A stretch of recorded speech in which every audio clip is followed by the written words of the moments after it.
That's the way it begins. Cheers, my man. All right, cheers. Thank you for coming on, bro. Oh, my pleasure. That's a little bit of whiskey right there. Mm-hmm. So, Chris, we met at Target. We did meet at Target, indeed. Yeah.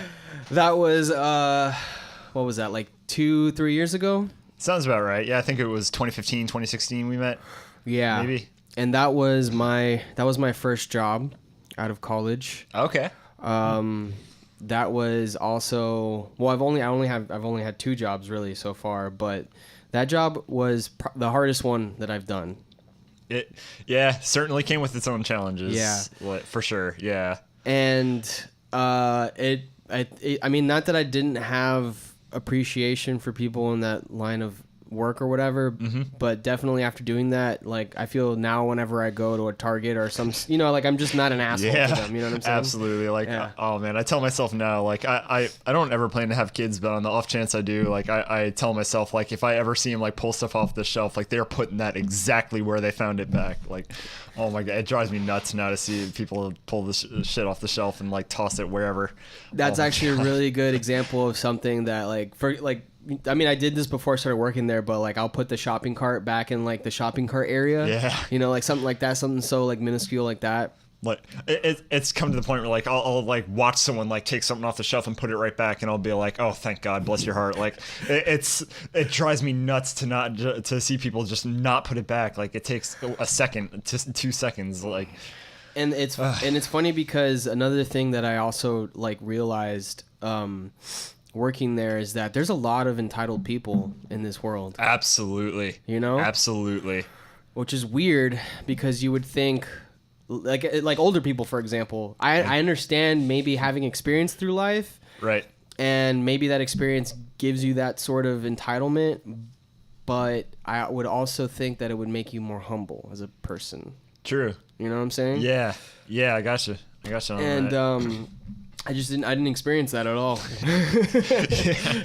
Some of those old people, man, they can be mean. I had a lady yell at me when I was working the registers one time because we have to ask everyone for ID, and this lady was probably, I don't know, 70 years old, and she was getting mad at me because she couldn't purchase beer because she didn't have ID. I'm like, I'm sorry, I can't. I have to see ID. Yeah, these are the rules, man. Yeah. She could have been like Andy Milonakis, with that. I don't know what that disease is, but where he just looks like a kid. Oh, right. Yeah. Right. Yeah. That would be, it's totally possible.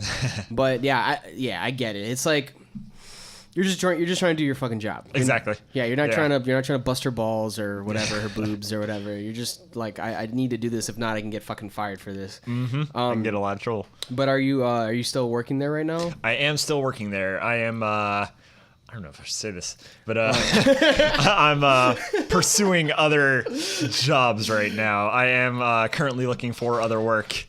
But yes, I am still working there right now. It's let's just say the challenges have not gotten any easier. So yeah, I'm pursuing other work, and it was one of the drives to make me want to go to college. Yeah, because you've been there for about 3 years now, right? 6.5 actually. Oh, 6.5. Fuck. Yes. And you're still working in produce? Still just working in produce, doing my thing. Yeah. Damn. See, I want to bring up names and stuff, but that just doesn't make any sense. Yeah. You know what I'm saying? Yeah, I want to say like 90% of the people you knew when you were there aren't there anymore. Oh, really? Approximately, yeah. There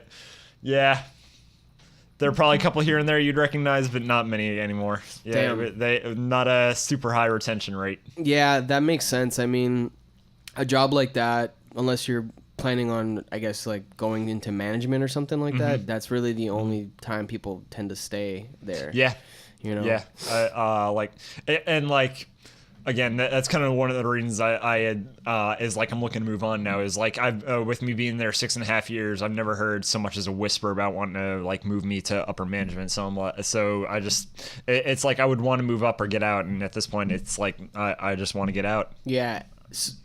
Why do you think that is? Why do you think they haven't like hit you up for management? I think it may be because of like my own like because I haven't brought it up. I have a sneaking suspicion that may be part of it. I have a feeling part of it is like my quality of work. I know that I'm pretty confident in my skills at how well I do at work. I'd say I do pretty well, but like I think they're looking for someone to like at the extra step beyond that, to like someone who has better attention to detail. I'll be honest, my attention to detail isn't superb, but yeah, I'd say like overall my work quality is pretty good, but like I think they're looking for someone like that just beyond me, and that's fine.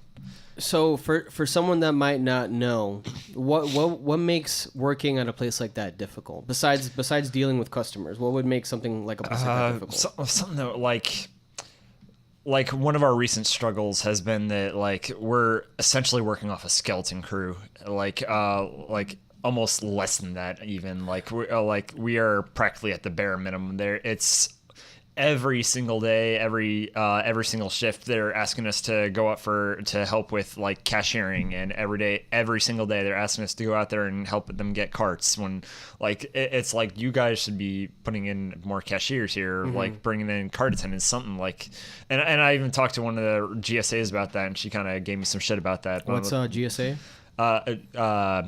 Guest service assistant, if I'm not mistaken. I think that's the title. And yeah, I brought up, I was like, why don't you guys have like have a like card attendant come in earlier or something like that? I'm like, I know that's not completely under you. And she's like, well, everyone's supposed to come out and help get cards. We're supposed to call everyone every once in a while, and there's not really a need for card attendant early in the morning. And I was like, well, obviously there is, because you're asking us every single day, like at 10, 11 a.m. like.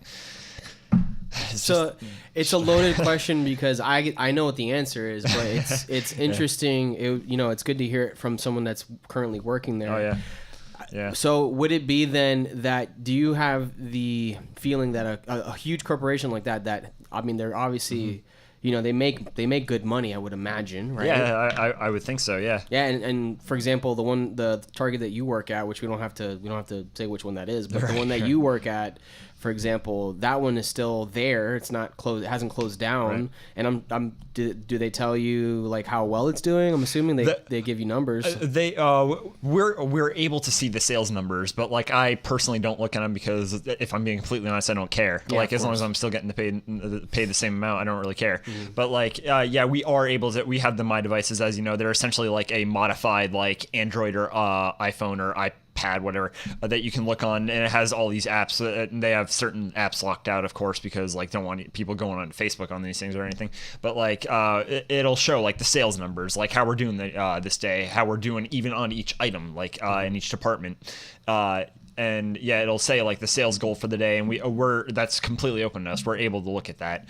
And this is putting like tinfoil conspiracy time, is tinfoil hat time. Like I have a sneaking suspicion. I'm not sure how much longer Target is going to last out, just because like it feels like they're moving more to a online like or delivery from store to person kind of delivery service. We're there. I hear every day about people going from their assigned areas back to like in the back to work on their ship to store stuff. So that's me conspiracy tinfoil hat time. Well, it makes sense though, because then they're kind of like taking the motto of like not the motto, the model of like an Amazon. Essentially, yeah. Basically, that's what it feels like a little more each day. Yeah, for sure. Yeah, I wouldn't be surprised. And honestly, dude, I think like from a personal standpoint, I'd probably prefer that. If let's say the money is the same and the work hours are the same, because I do remember that was another thing at Target that they never gave you a full 40.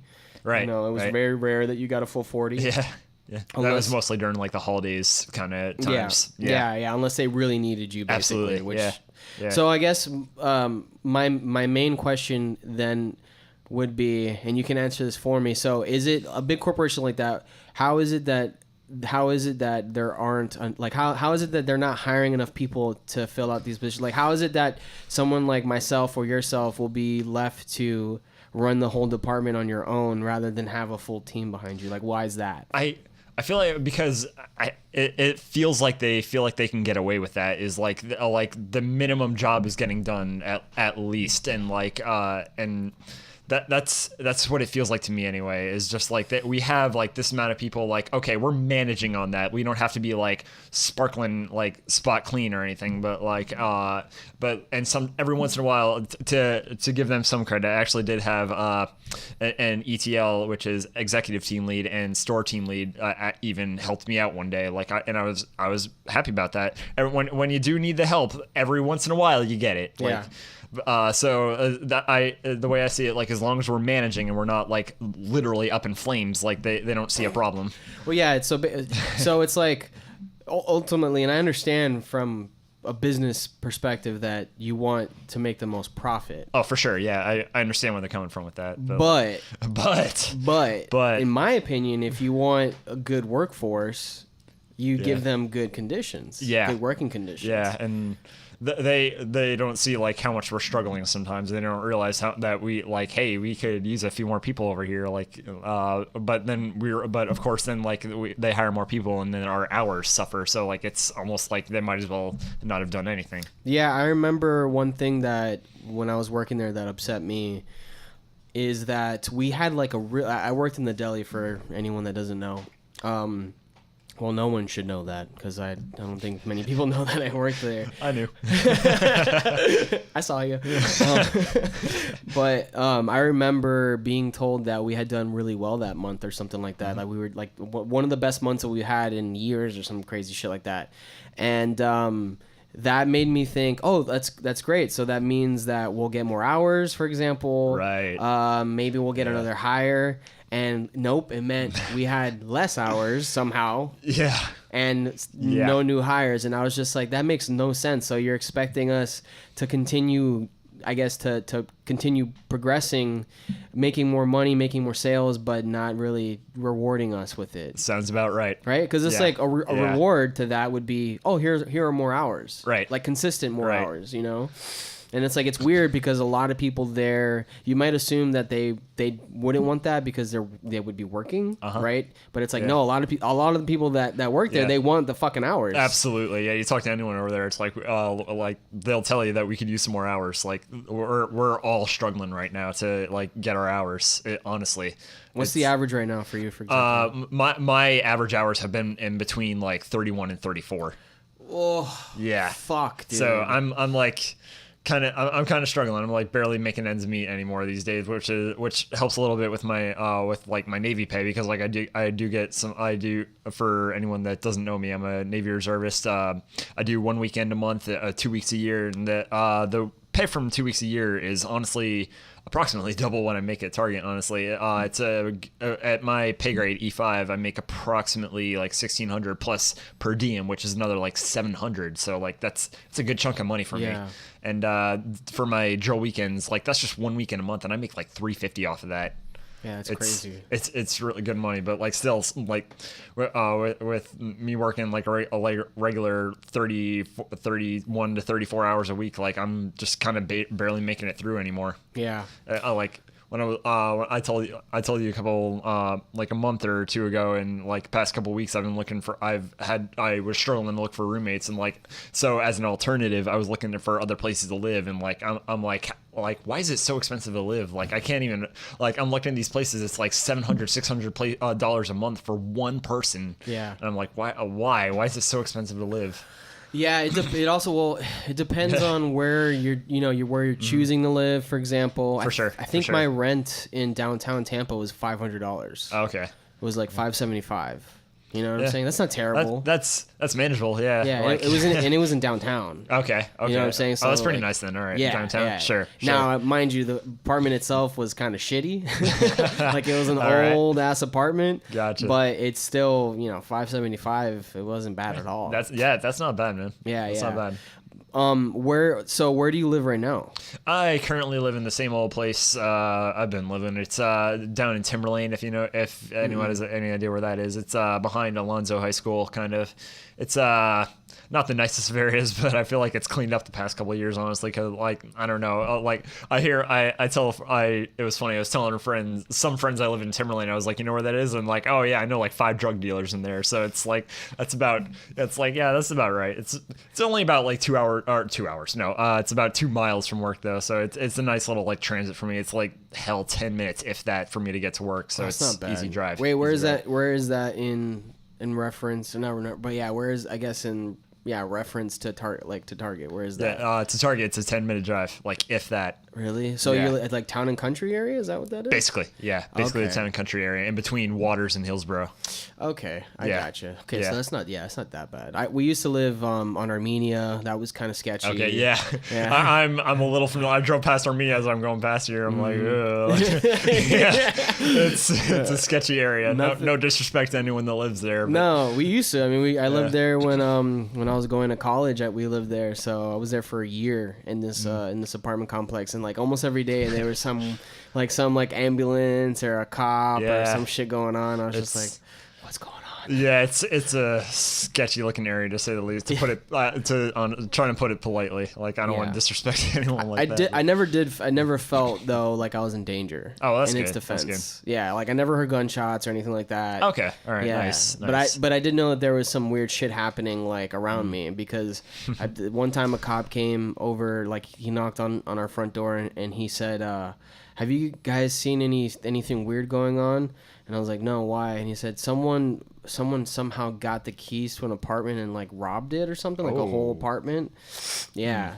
So I was just like, nope, I haven't seen anything. And yeah, apparently that happened. I think someone like died. Oh, shit. Yeah. Ooh, damn. But yeah, anyway.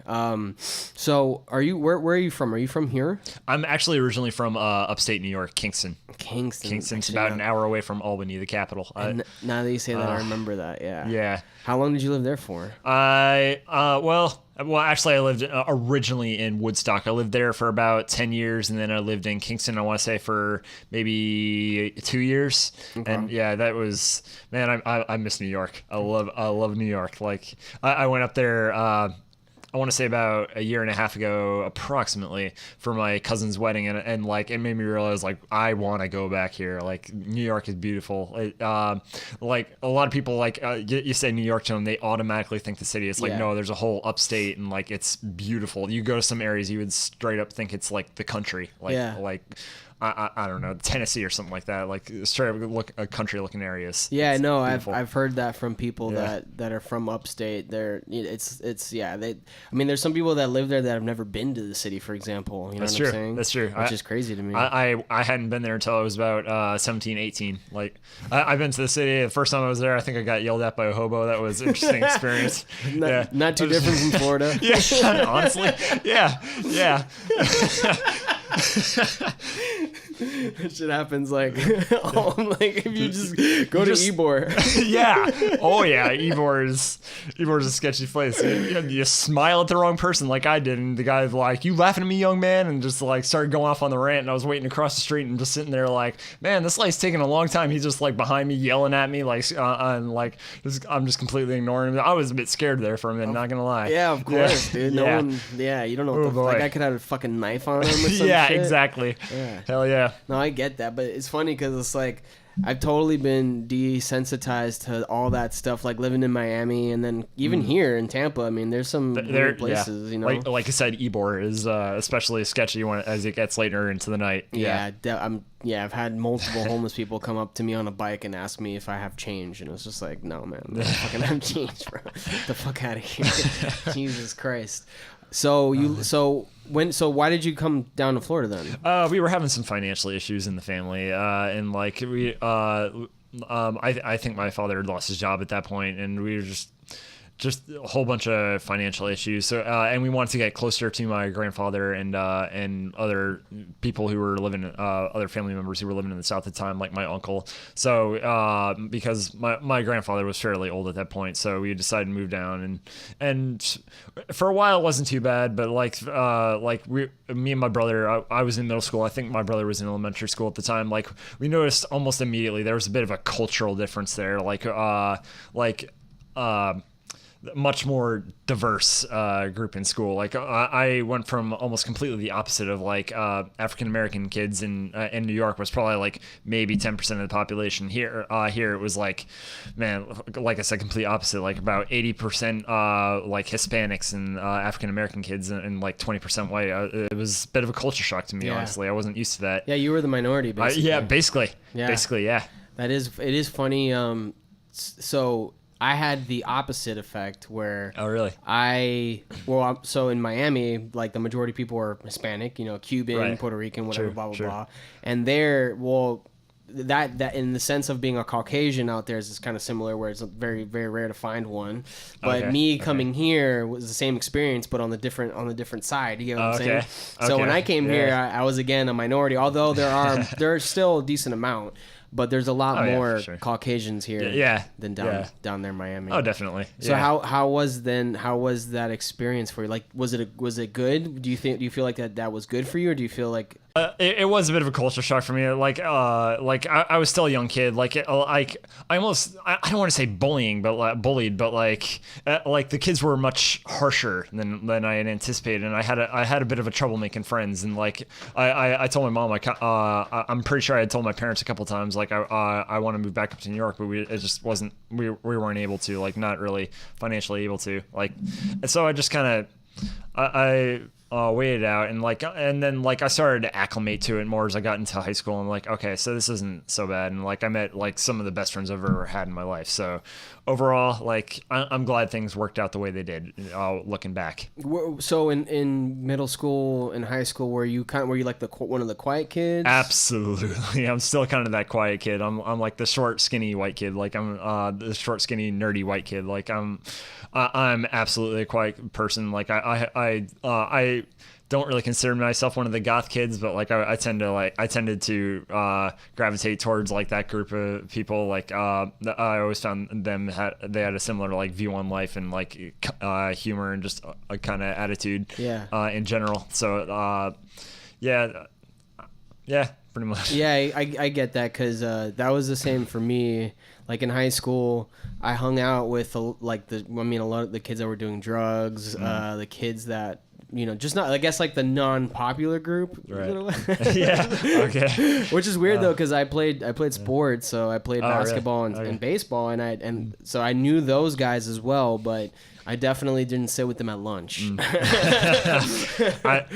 Sports was not an option for me. I'm the least athletic person you will ever meet. I'm so bad at every sport I've ever tried. Always picked last in gym class. That kind of that bad. And really? Kind of picked on for that in late middle school, early high school, and then it just kind of stopped being an issue because I don't know. I'd already gotten done with gym, so I for the most part, stopped getting picked on, really. Yeah, so you were picked on more in middle school than in high school? Yeah. It was a lot in middle school, to be honest. Really? Yeah. What though? What exactly? Because I don't know. I had more of a nerdy attitude, and I was a quiet kid. A lot of the bullies tended to kind of notice that in me, and would just kind of the way I wore my clothes. Even I was trying to do my best to fit in, but of course middle school always an awkward age for kids. Mm-hmm. I was doing my best to fit in, but not really finding my groove. And I'll get back to this, but eventually into high school I just stopped giving a fuck basically, and I just did my own thing. But I was wearing shorts and they were above my knees, and just wearing these weird t-shirts and weird hand-me-downs that that weren't the cool thing and the in thing to wear. So a lot of people kind of just didn't want to get to know me or didn't think I was cool, so didn't bother hanging out with me. You know what's funny about that is that that's pretty much what's in now. Yeah. Wearing the short shorts and like a hand-me-down shirt. Basically. Yeah. Like it's coming back around. Man, I would have been a fucking awesome kid in middle school. All you needed is some fucking like Ray-Bans, bro.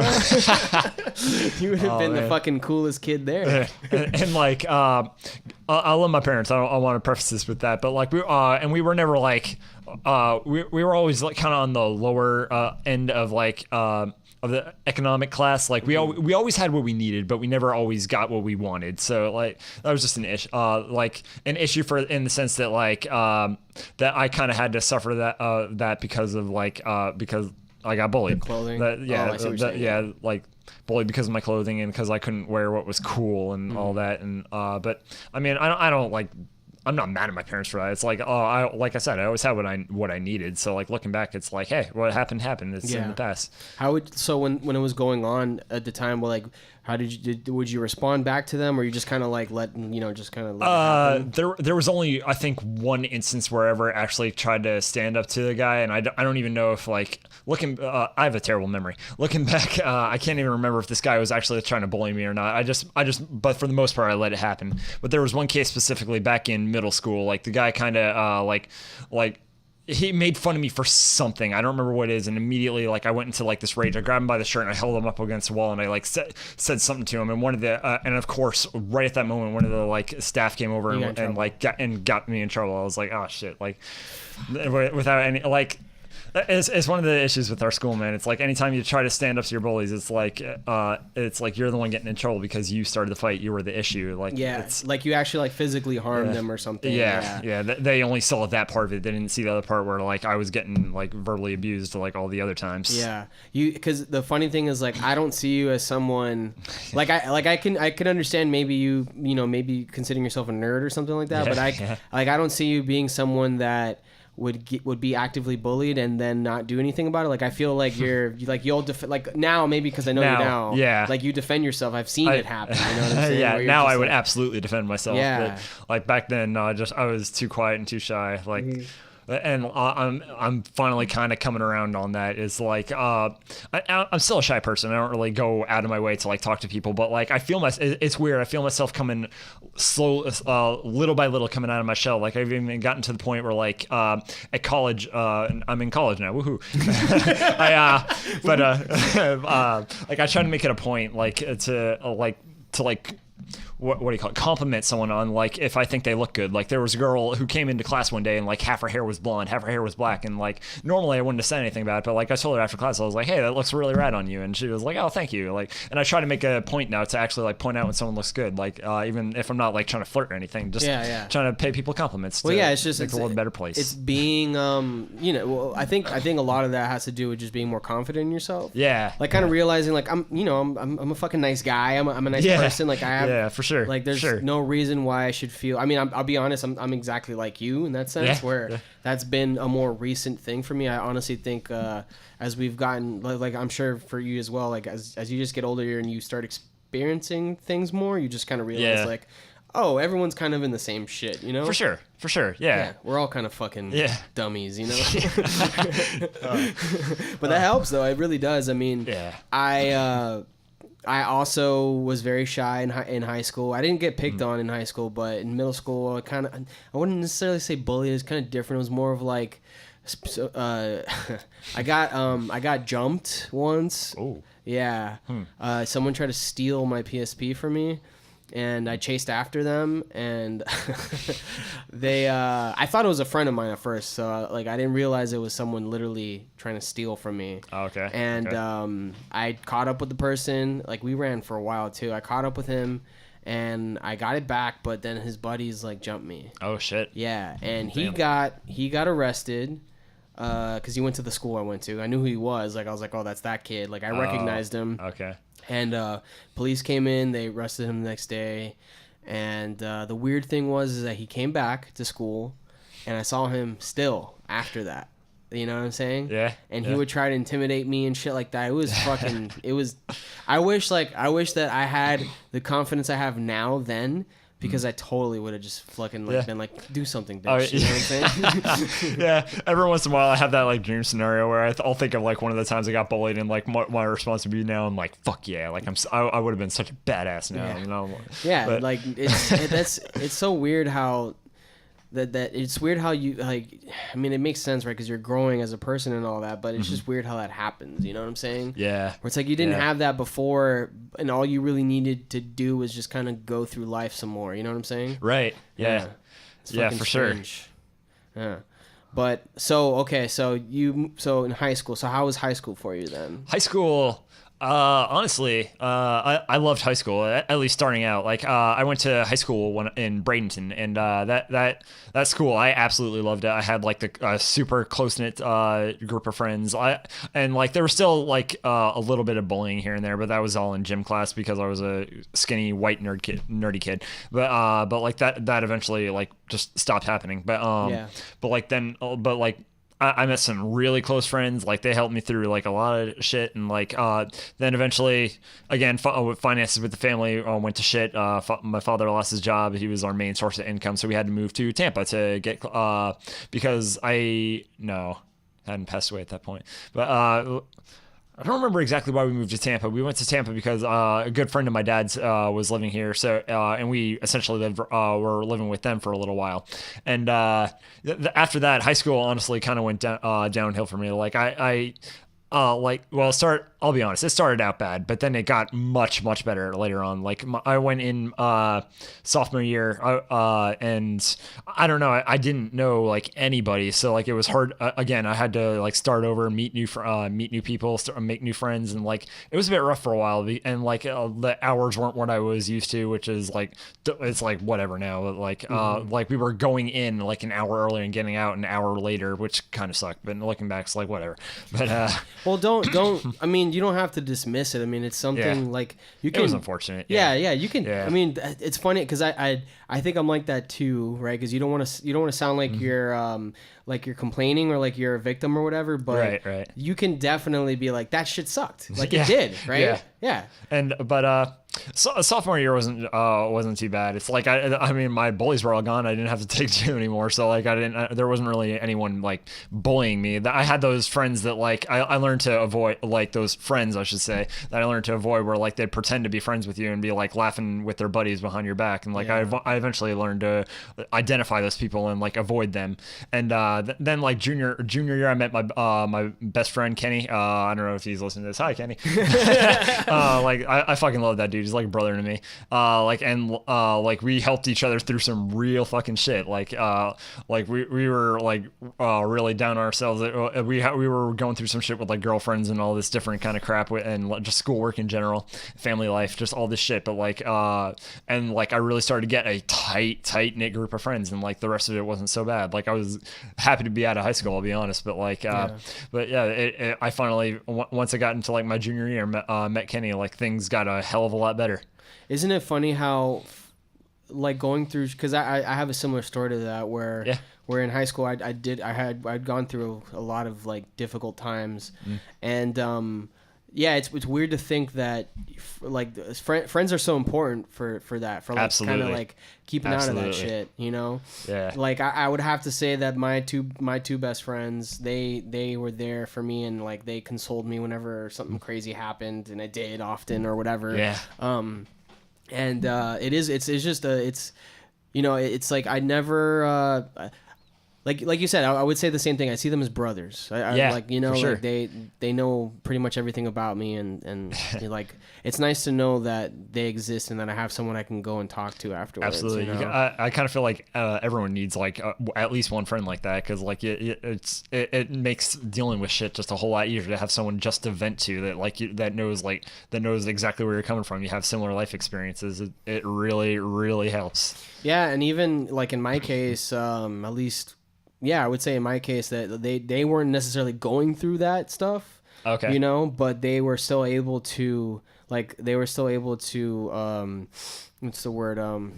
what is it? What's the word when you can put yourself in other people's shoes? Empathy. Yeah, they had empathy for it. Yeah, okay. exactly. Okay. And not like looking down on me, but more of just course, like like they felt my pain too. You know what I'm saying? Right on. So if you don't mind me like asking, what were some of the things that you were going through that were shitty at that time? I had been. If you don't want to talk about it, it's fine. No, sure, I'll put this out there. Might as well. When I was 17, I was diagnosed with depression, and even like I was hospitalized for having suicidal thoughts even, and I was always able to talk to Kenny about like that kind of shit because like he had gone through similar shit like that, and like adding on to that, just like I had like typical teenager stuff, just like arguing with your parents kind of shit, and like not just arguments and stuff I won't get into because that's super personal. But like just like struggling with grades and like romantic life. Like I literally had like zero romantic life and well, I shouldn't say zero. I had very little romantic life in high school, and I always let that get to me. Now I'm like, what the fuck ever. Yeah. So, yeah. But like, yeah, he was always there to to basically tell me like it's not that big of a deal, and now I know it's not that big of a deal. Yeah. Well, yeah. I mean, but I guess in the sense of like at the time as you're going through it kind of is a big deal. It feels like it, yeah, for sure. Because I mean, like for example, let's say like I think you and I are probably similar in that sense where I met Ellie in my junior year of high school, and before that, never really had like a girlfriend or anything like that. And she actually asked me out, for example. It's like I was just one of those guys that I just never thought anybody was into me. You know what I'm saying? Yeah, same. And I just definitely get where you're coming from. Yeah, I was like shy. That whole shyness. Like I feel like we're probably both very similar in that aspect. Like I was very shy, and yeah, it's I think. Honestly, I always wonder this sometimes, like if it wasn't for her, like would I don't even know where I'd be right now. Maybe now as like a more confident adult, I'd have a girlfriend or something, but like back then, it just never crossed my mind. Yeah. But so you're because I'm trying to go back to what you were saying because I had something there, I guess. Oh, so I had another friend of mine come on here and talk about depression, and I also when I was in high school, I had a really really bad like episode of anxiety where it lasted like a panic attack basically lasted for like I would say like 4 months or something like that. Oh, okay, wow. Where like every day it was like a fucking 7 or 8 or something. Damn. Yeah, it was rough, and I didn't know what was happening either. So did you feel that way as well? Did you know what it was? I had like a sneaking suspicion it was depression, but like I never really wanted to say anything. And then like, I kind of had times like that where I don't know if it was exactly the same like length of time, but like there were days where like I was at a just consistent like 7, 8, 9 some days, and then like it took my sister like calling my mom one day. My sister was in New York at the time, and like MySpace was still a thing, and my sister called my mom like, hey, something is wrong with Chris, like talk to him, and she eventually did and talked me into going to the hospital to get help. So yeah.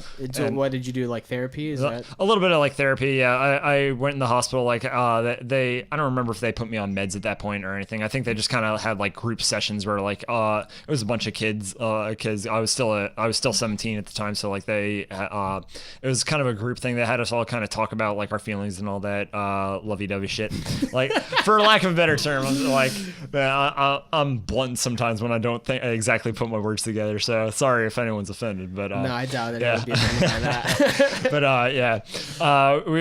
But we just like talked about like how we felt and everything. A couple days later, I was released, and then after that, I did go to therapy for a few weeks, and it helped. It helped to like talk to therapists, get that off my chest, and just it did make me feel better. Yeah, I would say the same for myself, where I when I spoke to a therapist, it kind of put it in a perspective of like they made me kind of realize the thoughts I was having were kind of ridiculous. Yeah, and it's not like not in a judgmental way or whatever. It was just kind of like you were like bouncing the ideas I had then, and kind of making it seem not as crazy, I guess. Right. Because I literally thought I was going crazy. Oh yeah. Oh really? Like I legit thought I was going crazy. I think I think I had that same kind of belief too. Like, and I want to just like say, like, try to imitate what you're saying right now. But like, yeah, I think I did have those, have a couple times because I'm young, I'm dumb. Like I had these ideas like, oh, I'm fucking crazy. Like there's no way like I'll ever fit into society, kind of like just irrational thinking. Yes. Yeah. And it's also, the main feeling I feel that I feel happens with people that are going through that is they feel like they're the only ones that are feeling that. Absolutely.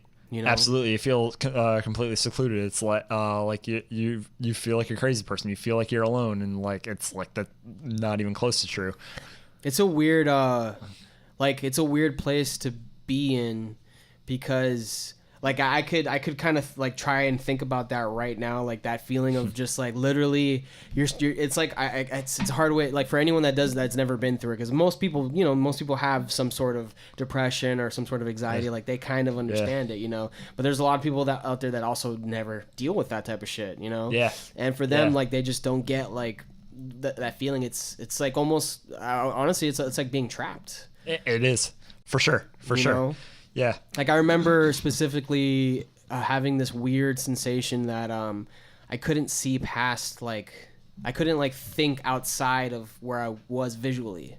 Does that make sense? Yeah. Like I couldn't like picture myself outside of what, like it almost like put me in like the now, like crazy. Like I couldn't just like picture like just outside things, like picture myself in Japan, like a weird thing like that. You get what I'm saying? Like, okay, now I get what you're saying. Like I was so like fixated on just the feeling that I was in, like at that moment right there. I just couldn't like I don't even know. I feel like I kind of had that same idea, but with like time, like almost like I would try to like think like 3 months, 3 years in the future, and it was just black completely. Like I couldn't think of anything like of how my life was going to be, like where I would be at, what would be going on in my life. Like I would just constantly be panicking about it without actually like being able to rationalize it and like actually picture what like where I would be, what I would be doing.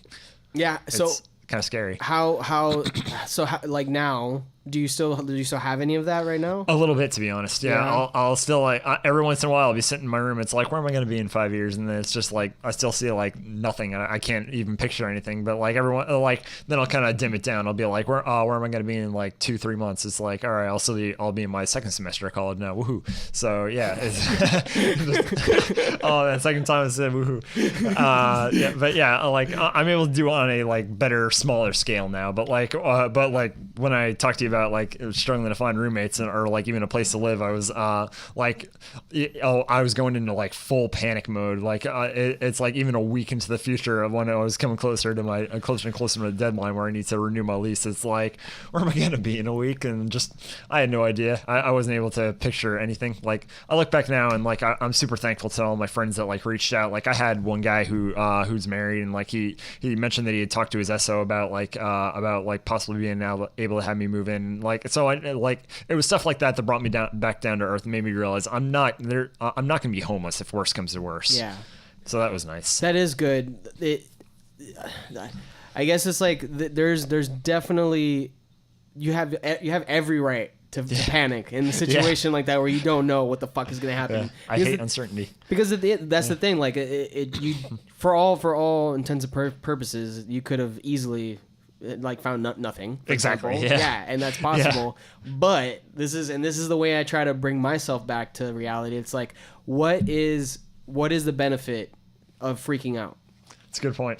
It's not like I'm doing what I should be doing in order to, whatever the goal is, for example. Right. I'm doing whatever I need to do that and to get to that goal. So freaking out, how is that going to help me? True. You know what I'm saying? True. Absolutely. It's only going to make things worse. It's not going to make things happen any faster. It certainly made things worse. Like, yeah. Oh man, the more I thought about it, the more I panicked, and now I'm like at a much better level, but oh boy, was I panicking. Like I don't know if you find yourself panicking about other things as well, like maybe goals that you kind of explained yourself, like said like 5 years from now with the school and stuff like that. Yeah. I do find still to this day I have that problem with maybe like, for example, booking a tour. for Oh, example. yeah. Yeah. Yeah, that's got to be nerve-wracking. It was nerve-wracking. Yeah, And people for might sure. not think that, but yeah, it's like the worst thought would be what if I can't link up these shows? You know what I'm saying? Like shit like that. It's just like you Gotcha. know, I literally was freaking out till like I had like like some sort of anxiety. Right. Till all the shows were booked and we were finally driving Yeah. over there. You know what I'm saying? And then when I have like that clear head, like now everything's like super cool again. I know exactly what's going on. Like now it's easier to picture like where I'm gonna be in 5 years. Like some details are still a little fuzzy, but like it's easier for me to imagine like, hey, I'll be like living in a house, or maybe I'll actually own my own house. Maybe I'll like be moved out of this fucking place, like, and just be doing my own thing. Hopefully, by that time I'll be working as a paramedic. Yeah, So. which we're gonna get into that. I thought of do you think that panic? Do you think maybe not that it's not maybe that I don't maybe that it's not necessary per se, but do you think it drives? Do you think it's like almost like sort of necessary for someone to get something done? I think there's argument there that panic and anxiety actually gives you like stuff to like move you forward. Like I'm taking a psychology class, and we even like just recently learned that it's like stress can be good. It's like that stress anxiety is like what helps to actually help you get shit done. Yeah, motivate you. Exactly, motivate. Yeah. Because I wonder if there's like my ultimate goal would be to find a way to motivate myself without having that fear, without having that anxiety. Yeah. You know what I'm saying? And I mean, I don't know. That's a bit of a rough goal. Yeah. Yeah, because so far the only way that I've been able to get shit done is me starting to get anxious about stuff. Yeah, I'll be honest, there's some stuff I've been like waiting a bit to do, and it's like, oh, I can do that later, and like I just know, and like about a week from now when like I'm getting closer to the deadline, it's like, oh shit, I gotta like fucking I'm gonna have that panic attack that's gonna get me to get all that shit I need to get done. Yeah, that was all like that. You know, I had a love-hate relationship with college where I love learning. Like that aspect is really fucking cool. You get the right professor, and it's like you get some like really interesting conversations going. Yeah, that's exactly right, actually. Yeah. But on the flip side of that, the pressure of the studying for tests and having to take a test, whatever your assignments are, getting shit in, that was the fucking worst. Yep. And I had a really bad, really bad anxiety throughout my whole college, whatever thing. I don't know. You're in it right now.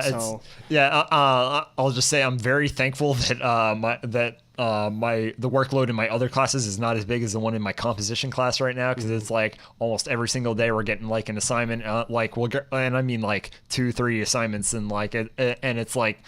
It's not even that hard. It's fairly easy work, but like it's kind of tedious, long work. But if all my classes had like that level of workload, I probably would have driven myself insane by this point. Yeah. Yeah. So let's talk about what you're trying to pursue here. Yeah. So you want to become a paramedic? I want to become a paramedic so bad. So let's. Yeah. So why? So like I mentioned, I'll exclude names from this, but I had an experience. Back in June of 2018, because as I mentioned, I'm a Navy reservist. And again, as I mentioned, that requires you to do 2 weeks of active duty service.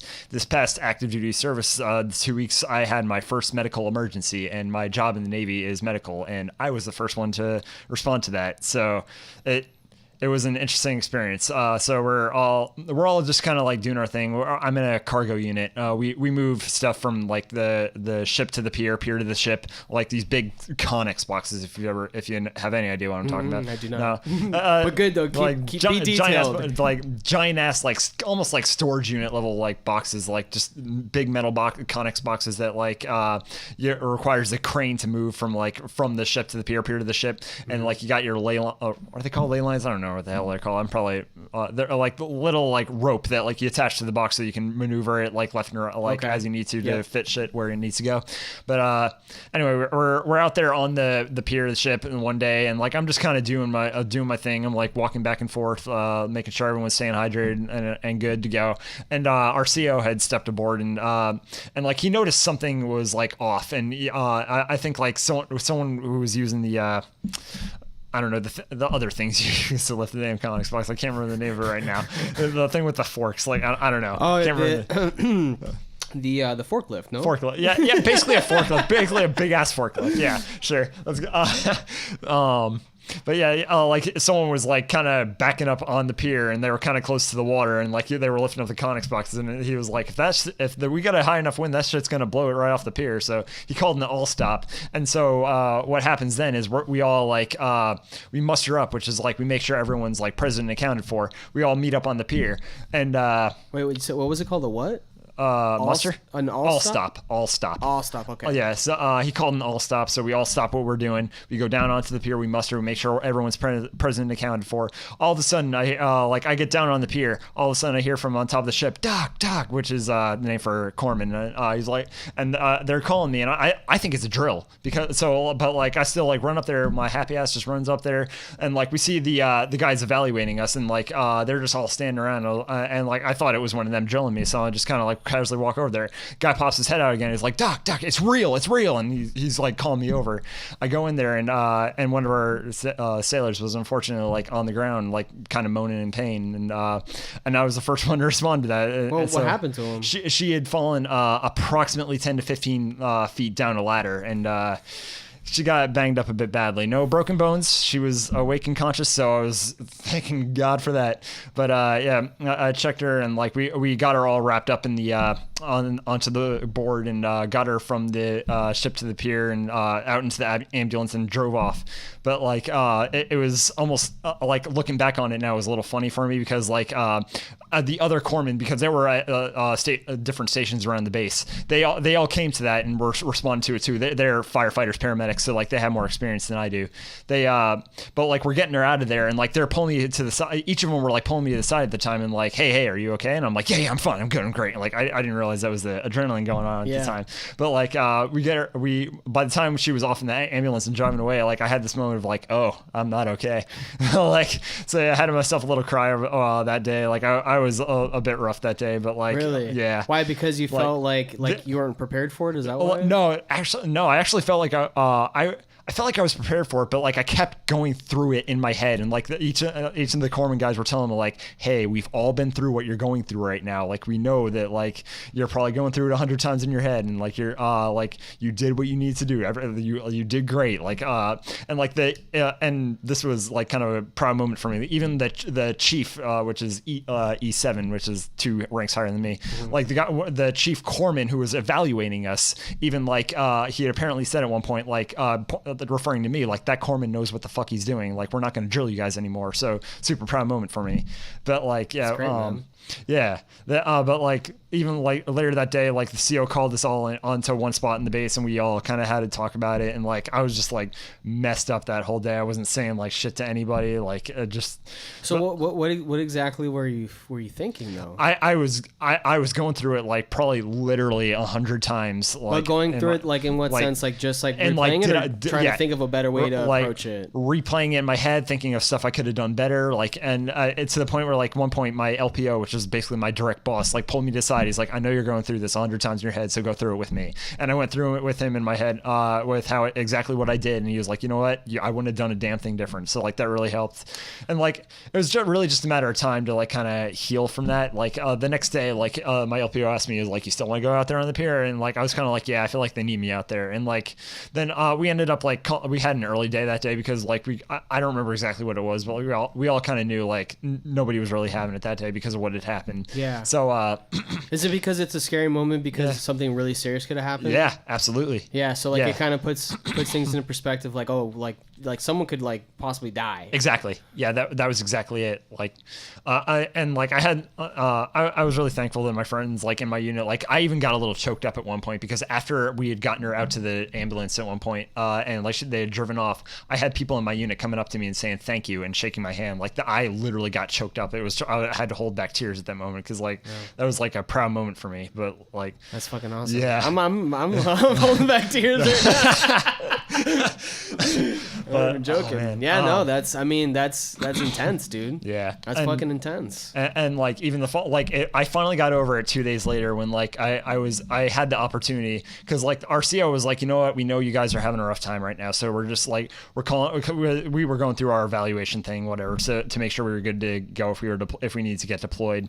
And he was like, you know what, just go have a night out in town, no drinking, but just like go have a night out in town, get like to go de-stress. And like I was given the option to go see her in the hospital. I'm like, I feel like that would do me good. I saw her in the hospital, and like she was kind of drugged out at the moment, but like we kind of re-explained to her like, hey, I was the first one to respond, and she just told me, oh, thank you. And just immediately it was like huge weight lifted off my back. I felt so much better, and like I felt like it was exactly what I needed. And like and just the more I thought about it, I was like, I had this moment of just like, this is what I want to be doing the rest of my life. Like I want to be like out here helping, because you want to help people. Yeah, which was kind of funny to me, because like I'm not a people person like at all. Like yeah, but you're a good person though. Thank you. That's what it is. It's because you're a good person. You care about other people. I do try. Yeah. I try. Because in that moment of time, it's like it's not like it's not like the people, like, for example, that you're helping would necessarily be an evil person per right. se. You know what I'm saying? Right. It's not like you're helping criminals or whatever. You know what I'm saying? It's like you're helping just people trying to do a good job. And I totally get that. I mean, I could only imagine, like, I'm sure that probably gives you a different perspective on maybe a medic out in like the war or some crazy shit like that. You know, where it's like, I mean, I couldn't even imagine. You know, like just based off what you said, because I honestly like find it interesting because I have no experience with that, obviously, right? And the way that you explain it, like it was very I would say it's emotional, right? Yeah. It's interesting for something like that to give like so much emotion behind it, and I can totally see. First of all, I can totally see why someone would want to do that. You know, like just based off what you just said, but also I can see how, you know, if an unfortunate event happened, I could see how that could really fuck with somebody. Yeah. You know what I'm saying? Yeah, I had never had any experience like that before. Like it's anything that kind of like tore me that emotionally. Like I said, I legit was like just completely blank, like laying in my bunk that night, just kind of like I had a couple of tear ups where I just started crying, and like I couldn't even explain why. I think it was just the adrenaline, and then like I'm like, I just gotta be alone, and I walked out of my bunk because there were a couple people in there, and I just like was walking back and forth. I was like considering calling my friend, like, but it was his birthday. I didn't want to like ruin his day or anything. Like I know honestly, if worse came to worse, he probably wouldn't have minded, but like I was like, I'm just gonna let him have fun. But like, man, that was rough. And like I was thankful because I had a couple of friends like realizing I was having a hard time, and like they would try to include me in like their conversations and just take care of me. There's one guy specifically I even went to boot camp with. As it turns out, it was funny that like we went to boot camp together and we ended up in the same unit, that like just small Navy. But like he realized something, like I wasn't doing too hot that day, and he like kind of pulled me in with his group and was like trying to include me, and I told him later on that I really appreciated that because I realized what he was doing, and it felt really good. That's fucking nice, man. And unfortunately I had one situation on the opposite side of the spectrum where like one guy couldn't read a mood. This guy, anyone, if I have anyone in my unit, they'll probably know exactly who I'm talking about. This dude, socially awkward, not incredibly pleasant to be around sometimes, but like he like I walked up to him and another friend of mine, and they knew exactly what had happened, and I was just out of it, and all of a sudden, and like the socially awkward guy was telling someone else, he's like, man, if McNally hadn't been around, she would have been like on the floor bleeding her eyes out and probably died. And like my one friend looked at him and was just like, dude, really? And like I couldn't handle it that moment. I just walked away. I was like, was he trying to make a joke out of it? I think he was essentially trying to make a joke out of it. I just, some people, you know, weirdly enough, there's people out there. I mean, you might turn into one of those people that end up using humor to like get past that shit. Possibly. Yeah. Possibly it could happen. Yeah, I mean, I've heard that story. Yeah. What's his fucking name? What's his name? It's an old singer. He became a paramedic, like for this kind of the same reason that you are becoming a paramedic, to help people out, or just to go through that experience of, you know, like being in that moment of, you know, either life or death sometimes for some of these people. Yeah. And he like one thing he brought up was that there's different ways that people handle those situations. and he said that a lot of people, they use humor. Like, they say some really fucked up shit. And I think that's even what some other corpsmen were like kind of insinuating, is like they like I talk to them about that sometimes, and like they will kind of make jokes out of like just the stuff that happens, because like that's just how you cope with it. Yeah, coping. Yeah. That's right. Yeah. It's a coping mechanism. Yeah, coping mechanism. Yeah. So then now you've decided that you want to be a paramedic. So what exactly? What steps you have to take now besides the? I guess go ahead. You describe it.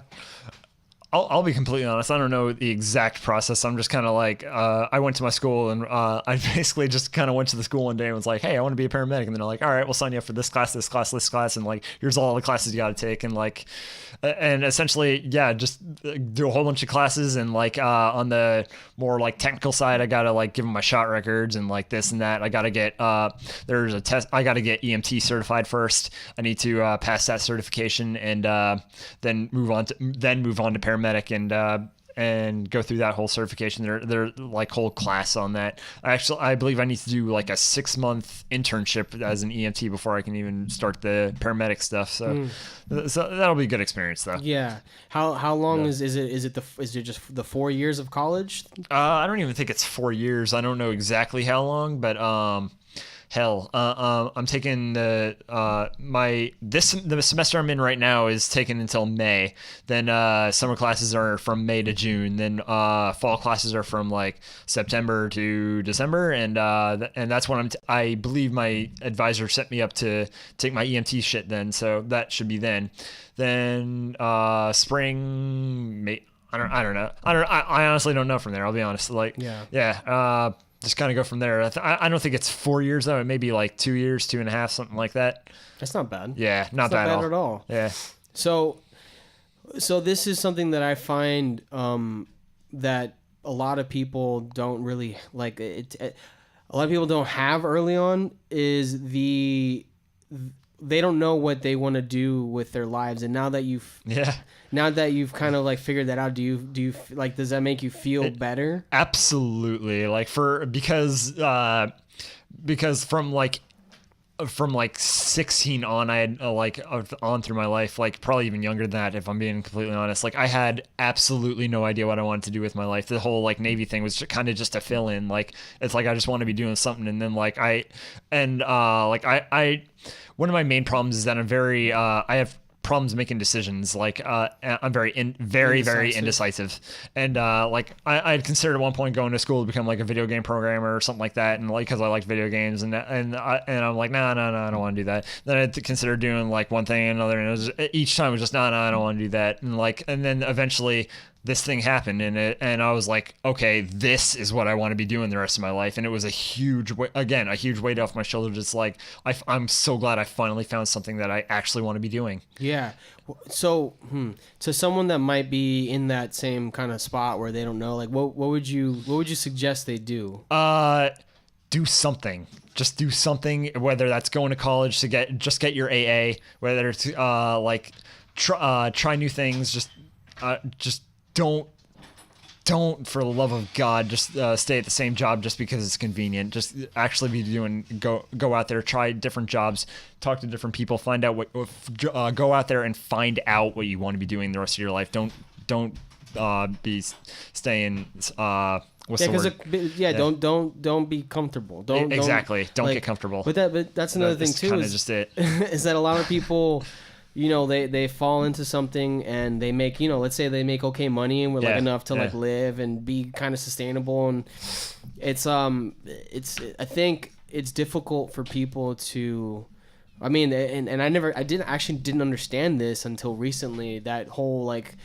going out of your comfort zone. I'll say that I'll give you an example. For me personally, my comfort zone was not interacting with people. Yeah. Like, I'm sorry. Yes, exactly. Yeah, I'm right. Yes. Yeah. So I was uncomfortable. I don't know if I said that correctly. What I mean to say is that I was uncomfortable meeting people, like talking to people. Stuff I hear like that. Yeah. Right. Kind of the same way. You could argue that playing music in front of people and stuff like that was kind of like a foot into getting over that. But for sure. But even then though, it's not the same. Yeah. Right. I'm offering something to the people that are there. True. It's not like I'm just going up to them as myself. Okay. I got you. You know what I'm saying? Like, yeah. For example, if I were to perform solo, I think that would be, or do comedy. Right. I think that would be way more difficult for me. I feel like I probably wouldn't be able to do that. You know what I'm saying? Yeah, me either. Oh man, I'd be nervous up there trying to do comedy. I'd wind up being the Joker's because of the failed comic whole thing. Like, people would probably think you're trying to do like an Andy Kaufman thing. Something on purpose. But yeah, I think that's actually a good point for people is, you should put yourself in uncomfortable situations, you know, to figure out whether or not you like it. Mm-hmm. You know, like try new shit out. That's what I would say. I agree with that. Have you traveled at all? Not a whole lot of travel. I've done a little bit of travel here and there. Like I traveled to Ohio to go see a band, and but like. Other than that, I remember that. Yeah, you remember cool. that? Okay. Yeah. Oh man, one of the best weekends of my life. Yeah, you should talk about that. Talk about that. Okay, all right. So one of my favorite bands in the world is Dog Fashion Disco. Mm-hmm. Everyone listening, I hope you guys at least just listen to one or two of their songs. Like, they're fucking fantastic. At the time, I was privileged enough to have the money because they announced a show in Cleveland, Ohio, where because the lead singer is in 4 or 5, maybe 6 different bands. I can't even count at this point. It's Polka Dot Cadaver, El Creepo, Altar Boys, I already mentioned Polka Dot Cadaver, Knives Out, and Dog Fashion Disco, and like maybe 1 or 2 more that I'm forgetting. But like, and they were performing like as all those bands in Cleveland, Ohio, and like I said, I was fortunate enough at the time to have the money to go to that, and I was like, you know what, fuck it, I'm just gonna do this, and I set up the plane ticket, and I went, and I had a just fantastic fantastic time. I went with a friend who I had only met online at the time, and like the whole time I'm like on that plane, I'm like, please, for the love of God, don't be a serial killer. And then like he picked me up at the airport that day, and like it was like, I don't know, a 2-hour drive to his house. I'm like, please tell me he's not driving me in the middle of nowhere to kill me. But like, he ended up being a super cool dude. His name's Phil, super rad dude. You see, that's getting out of your uncomfort, like getting out of your comfort zone. Oh yeah, talking about getting out of your comfort zone. That was getting out of my comfort zone for me. But like, yeah, he had never heard the bands before either. But like he ended up going with me because I brought it up, and like I knew he lived in Ohio. I was like, wait a minute, and so I hit him up I was like, hey, there's a concert I want to go to. You may have any interest? And he was like, yeah, I like that kind of music, so I'll go with you. So we ended up splitting a hotel, and like we went together, had a good time, and like, dude, like. One of the best experiences I've ever had in my life. How did you meet this guy? This is a nerdy side kind of thing. I play this online game, Final Fantasy 14. It's an MMO. For anyone that's not familiar, it's an MMORPG. Multiplayer or online role-playing game. You play online. There's a bunch of other people, and like you party up with them, and you do shit. And like we had talked on the game for a while, and like hung out for a while, and we had each other on Facebook, and then like one thing led to another, and we went to the concert together. That's cool, man. Yeah, wow. It's fucking great. Who would have thought that like meeting someone online would like actually turn into like a real friendship? Yeah, right? Seriously. Yeah, I still try to keep in contact with that guy every once in a while. That's super fucking cool, dude. Cool, man. So I saw on Facebook that like you ended up meeting like the band members and shit, right? Yes. Yeah.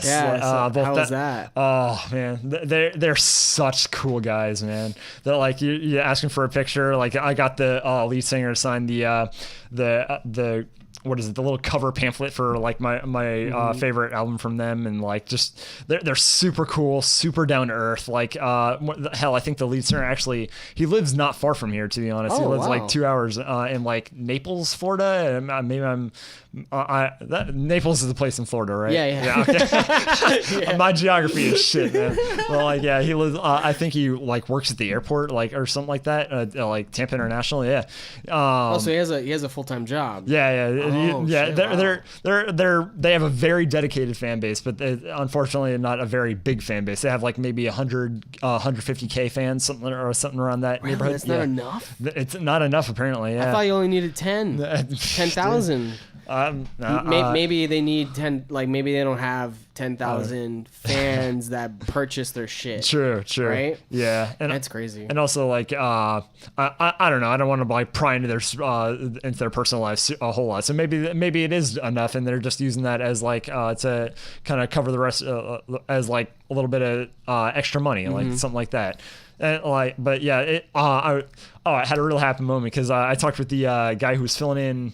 I want to say he was filling in for drums that night. Rob Queen, super fucking cool dude. Like me and my buddy were eating at the bar next door before the show, and like he walked into that bar, and I was like, "Hey, Rob," I was like, "I love the music, man." And he was like, "Hey, you're Chris, right?" And I was like, "Yeah," and like because they add people on Facebook on their personal accounts, so like I had a couple of chats with the dude before, and like that's just so cool, super awesome dude, man. I have nothing but good things to say about like just the band members as people. Like every time I've met them, like they're super cool, super down to earth, like they're willing to take a picture with you, like and just really, really nice guys. Do you think that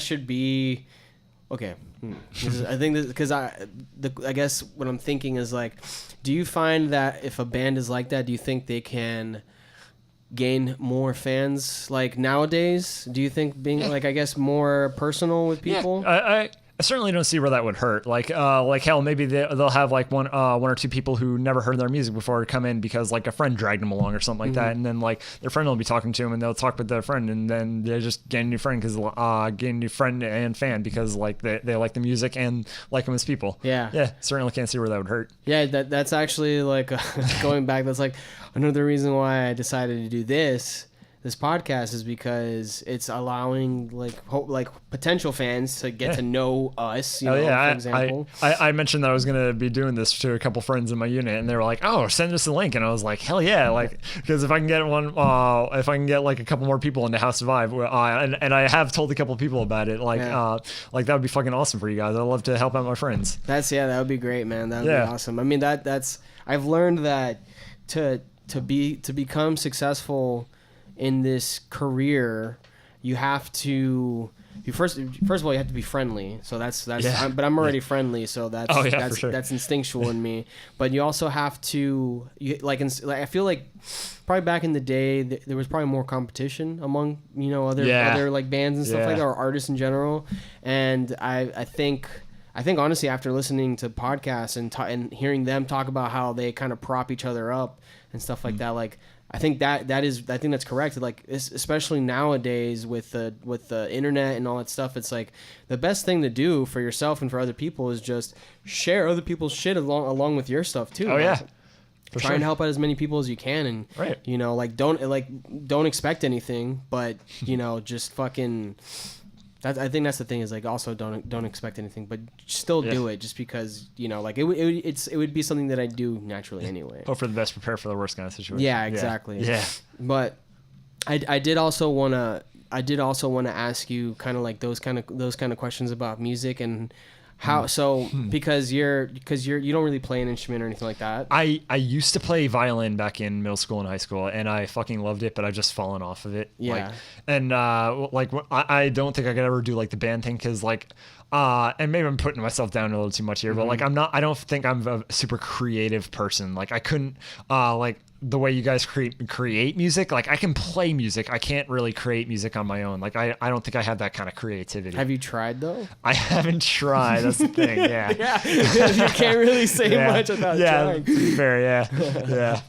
I get that though because I think if you come from that background where you're just reading music, like it doesn't really force you to improvise, and I feel like improvisation is kind of like the way that you start learning how to create. And I don't mean like literally like a jazz solo. I just mean like you kind of like fucking around piece by piece. Okay. That's why for some people it's actually better to not necessarily come from structured background in terms of like learning how to play an instrument, because for example, I started out playing I learned the melody to Super Mario on the keys. That was like my start, like the do do do do do do, and that kind of got me into wanting to continue learning how to play guitar and all that stuff. And I mean, at first I was just covering other bands. Like I would just like try and play like other guitar parts and stuff like that. And I mean, from there, like now I'll be honest, I don't really I don't really learn covers at all now, but I just try and create my own stuff. But yeah, it I do think that coming from that kind of background, you could kind of like get locked into just kind of being dependent on reading something. Yeah, you know, like the other day, I was even thinking about like even this kind of situation of just like actually creating music and like, but like each time I would try to like hum a little melody in my head, it's like, no, that's already something that exists. Like, no, that's the Addams Family theme. Like something just random shit like that. Like, I'm sure maybe if I actually did sit down and like tried to map it out in my head, and like maybe I could create a good tune. I don't know, but I personally don't know if I have like that kind of creativeness in me. I think if you could play an instrument, I think you could probably like learn maybe I don't know. This is actually be kind of interesting to go through with you personally. Actually, I feel like you could though. I feel like you're a smart guy first of all. So it's like I think I actually wonder if intelligence is like correlated to creativity, but. Fuck, I had a point. Oh, so that idea of I've heard this before, that's something I deal with when I write a song every time. Oh, okay. Literally every time. I have my phone has all these voice memos in it. I have probably, I would say close to 100 different little things that I have in there, like little ditties and shit like that. And it's so many times where I listen back and I'm just like, yeah, that's something I've done before or something I've heard before. Oh, okay. So I just I just scrap it. But it's kind of impossible to. It's literally impossible to not make something that's been done already. Yeah, because like your mind automatically correlates to something else. You think, yeah. Yeah, and also like just note wise, right? There's only fucking. It's funny. I don't even know how many notes. I don't even know myself. 12. Yeah, 12 notes, I believe. Yeah, 12. Something like that. Yeah. But then yeah, you got your flats and your sharps, so like that's exactly a whole other monster. That's what I mean. Yeah. But yeah, I definitely you should pick it up, man. You should try. I'd like to. Yeah, I feel like I need a creative outlet. I can draw. Well, not very well, but I can draw. My brother and sister-in-law were nice enough a couple years back for Christmas. They bought me like a nice drawing desk, and I've used it a couple times, but honestly not as much as I should have. Because I keep getting disheartened because I'll see I spend a lot of time on Reddit. I'll see some really nice drawing. It's like, man, I could never do that. Yeah. It's like that. You can't get in that mindset. You can't get in that mindset because that's what kills you. Yeah, but that kills your motivation. Still, yeah, because I could do the same thing where I see someone playing guitar and they're fucking ripping it, and I'm just like, I'll never be able to do that. Right. But for me, what I think is like, I can get there. You know what I'm saying? Yeah. Yeah. Like there's some things that I probably or that I have seen that I'm just like, yeah, they're legit. I'll never be able to do that, and that's okay. Yeah. But there's definitely things where I'm just like, no, I can do that. I can. Yeah. I just need to practice more. I know for my own good. I don't really have the time to do it right now with school and work and everything. But eventually, I would like to get back into that kind of creative mood, and even if it's just playing the violin again, or even if it's not creating my own music at first, just playing the violin, drawing, doing something, because I've been kind of itching I get an itch to do it every once in a while. It's just getting the actual motivation to do it is the problem for me. Well, it's cool. It's also I guess I can compare myself to that in terms of drawing, because I'm not necessarily a great, I don't really know how to do that. But I've done it before and it's really fun. I took an art course in college, and it was fucking I was like, wow, this is something I could if I really put the time into it, I could do it more often and kind of see it similarly to the way I make music. You know what I'm saying? And even going back to the drawing, it's whenever I would draw, I would find it therapeutic. So it's because I used to smoke cigarettes even, and I almost felt after I was done drawing, I would kind of get an elated, almost high off of feeling good about what I had created, almost like the nicotine from cigarettes, and that's motivation for me to get back into drawing and at least trying. Yeah, to continue doing that for sure.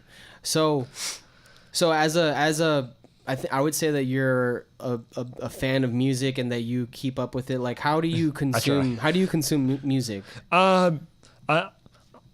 Maybe it's too simple an answer what you're asking, but I listen to it on my phone through Google Play Music. and like just every once in a while, I'll have a friend like post some music on Facebook, and I'll be and like I trust it'll be certain people I trust with, like I know have similar taste in music to me, and I'll try it out, and I'll be like, that was fucking amazing. Let me check out more from these guys. Yeah. Like and basically just kind of like that. Yeah. So that's almost similar to how it was back in the day, where it's like word of mouth. Exactly. Yeah. Exactly. Yeah, because that's something that that intrigues me, because as an artist, I listen to a lot of stuff that I've just been listening to forever. And I'm currently stuck in that cycle right now. Okay, I'm currently, oh man, it's so bad. I keep on seeing all these new releases from like people I really like, and I'm like, man, I should listen to that, or I could listen to this for the 100,000th time. Yeah, exactly. And it's like I'm in the same boat. I do like find myself now starting to look more into like local artists. There you go. Yeah. And that I should do that more. Yeah, you start to realize like wow, there's a lot, like especially here, for example, like I don't know if people know, but the Tampa, St. Pete, like these areas have like a lot of great fucking local music. Oh, I'm sure.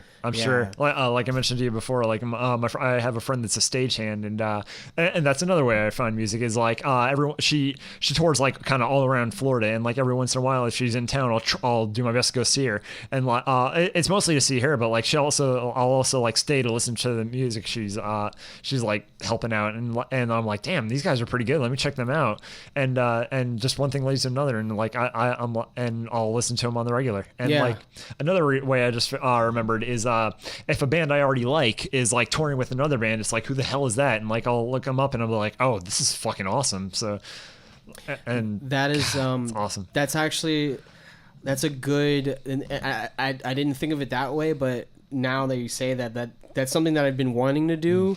Is open up for like a like a band that's like similar to our style but a little bigger than us. Yeah, there you go. Because like there's bands that I feel like the fans of that band would be fans of ours. Like there's definitely like bigger bands that we could open for that. For sure. That fans would be. Maybe they wouldn't like it, because it's just not the same like genre or something like that. Yeah. But there's a couple bands out there that I'm just like, oh my god, if we open for them, I'm pretty certain like we'd get like a lot of those people. Yeah. But I didn't know, like I didn't know, for example, that people did that. What you're saying, like look up the opening act. Yep, absolutely, yeah. Like that's how I found Necrogoblicon. I don't know if I'm coming up with any names or like people out there know, but Necrogoblicon, the Dread Crew of Oddwood, what was that? One Eyed Doll, like Raven Black, like all these bands I never heard of before, because like they weren't the main band I came to see, but like I was like after the show I was like, oh, that's fucking awesome. Like they put on a great show. Do you find that you're like when you go on their pages and you see, like, I'm sure it happens, but like you see like they're not big at all, and you're just like kind of surprised about that? Like, oh yeah, it's weird, right? Yeah. Oh man, I'm like, no, you guys need to have more fans, and that's like you maybe see, like I share music a lot on Facebook, and like that's sometimes why I share the music on Facebook. It's like I want these guys to be more popular, like my favorite band DFD, like I'm constantly sharing their music because like I want more people to like recognize these guys, and like they're just one of those bands that like I firmly believe that like there is at least one song in there that everyone would love. Yeah.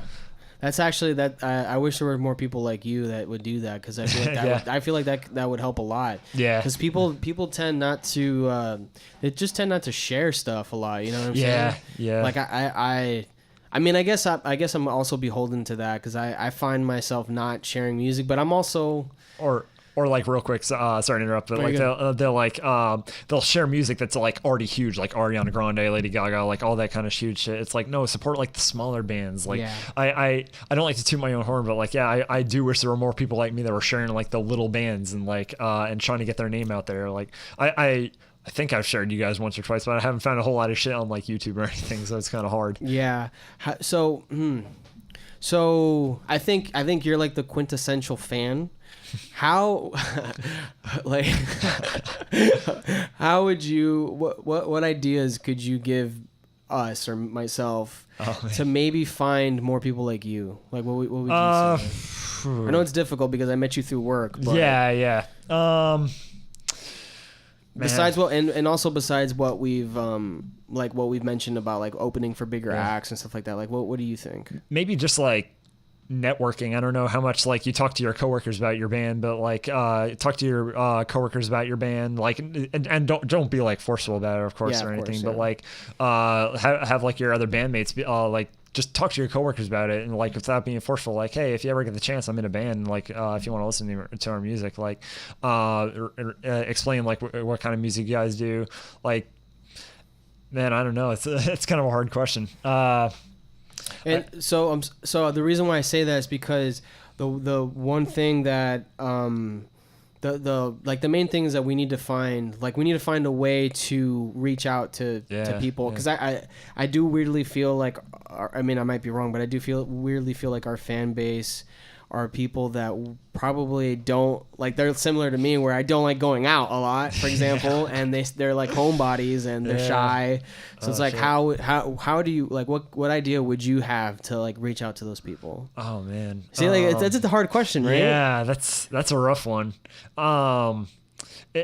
If you can get, man, this is tough. The first idea that came to mind just now was like, if you can find a small coffee shop or something like that, where like you could leave a copy of some of your music or something like that for free, or even like for cheap, like and ask if you can leave the CDs there for people to sell, for them to sell, or even like take for free. Just hand out. Yeah, or not even like just coffee shops, but like maybe little like hangout spots, or just where do you like hang that. out? Oh, man, I don't hang out. So that's the thing. That's the issue. That's the issue. Yeah. Therein lies the problem. I feel like, so for example, you use the internet, right? I use the internet quite a lot. Yeah. Honestly, more than I should. So it's like, that's where I feel like where that is the place where we would, do the best. Yeah. It's like finding new people is like the internet. So Facebook, right? Yeah, Facebook, YouTube, like maybe even like, this is kind of out there, but like reach out to like content creators on YouTube maybe, and be like, hey, I have a song, if you want to use it like in the intro of one of your videos, or the outro of one of your videos, and have them fucking good idea, dude. You like that? Yes. Yeah, have them just name you in the credits, something like that. Fucking damn it, that's a good idea. God damn. See? Yeah. All right. Well, there you go. That's a great. Yeah. I never thought of that. I'm on YouTube too much, man. I don't like, if I heard something like your music on like on the intro or outro, I'd probably like look in the credits and be like, hey, what was that? Like, because I've done that a couple times. Like some of the guys I watch on YouTube, because like, again, I'm almost embarrassed to admit this, I watch like Let's Plays on YouTube of people playing games, and like every once in a while they're all, or like of them doing vlogs, some stupid shit like that. They'll put like a cool song at the beginning or end, and I'm like, what was that? And I'll look in the credits, and sure enough, it's right there, and I'll continue to listen to it. That's a really good idea, man. Yeah. Honestly, that's it's weird that I think I've thought of something similar to that actually for someone else, actually for advertising for, like, I think when my mom was working for a TV station, I was telling her that she should run ads on YouTuber stuff. And it's weird that I didn't even think to put like our stuff in that. There you go. That's a good idea, man. I appreciate that. Another idea. I don't know. Have you ever heard of the podcast? Welcome to Night Vale. No. They have a segment called The Weather.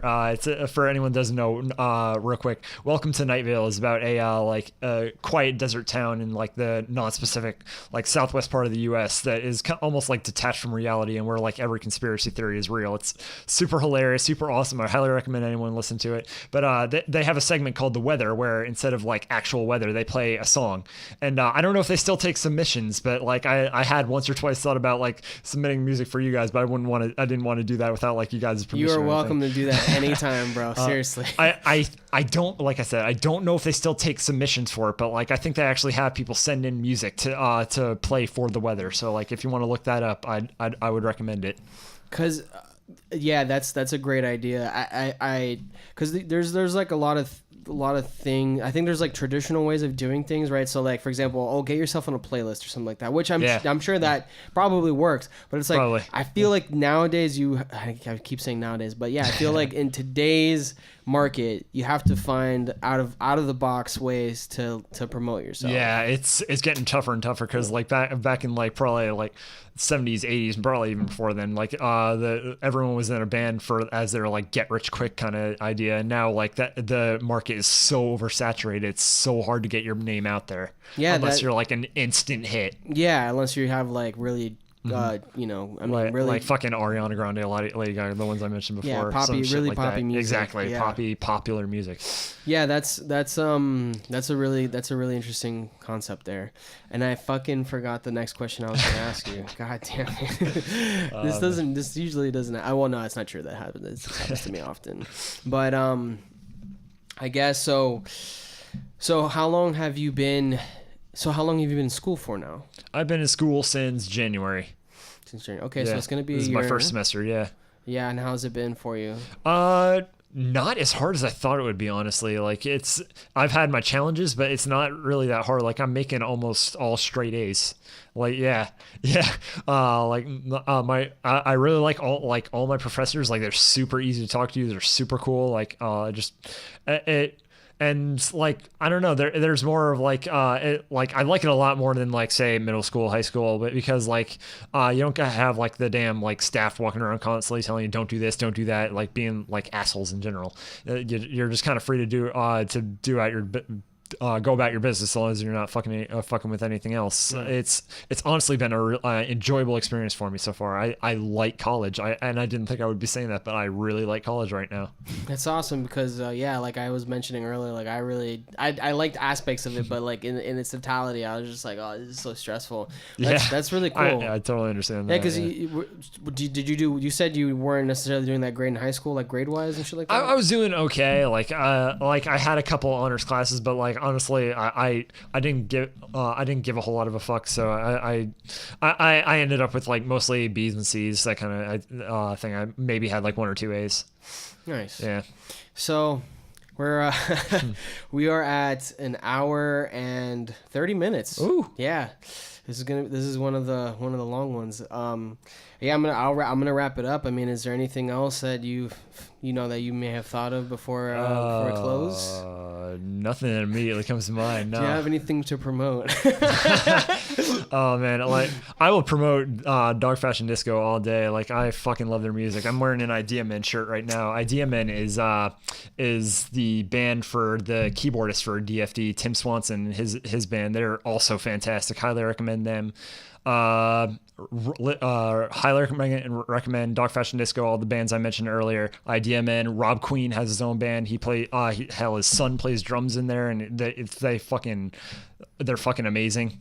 That's all I have to promote, like for music wise anyway. That immediately comes to mind. Cool, man. Well, yeah. I appreciate you coming on, dude. Dude, my pleasure. This has been a lot of fun. Yeah, your first one. I guess I will like promote this. I don't know. It isn't even in the works yet. I've been slacking on this. I mentioned when I made that post on Facebook, which is the reason I'm here. Like that I was thinking of creating my own podcast. I had a friend reach out to me. His name's Cody Larson. I've been thinking about creating my own podcast.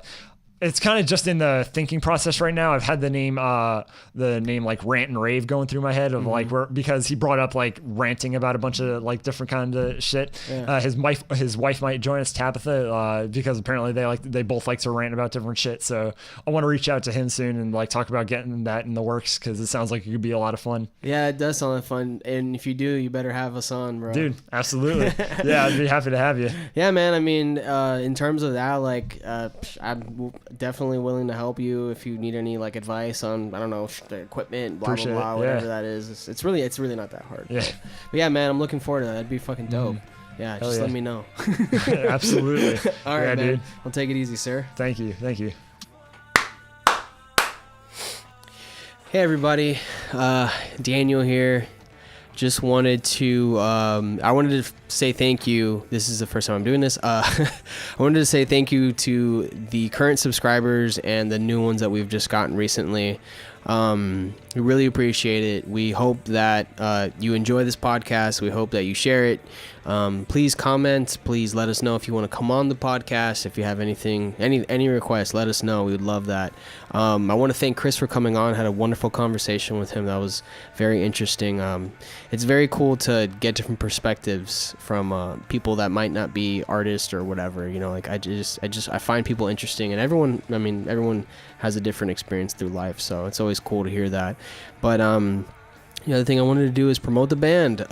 If you haven't heard our music yet and you're a new viewer to this podcast or whatever, first of all, the intro music is our band. So if you like that, please check us out. We're on Spotify, we're on Bandcamp, all the links will be in the description to this video.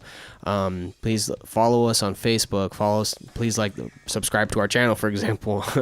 All that stuff.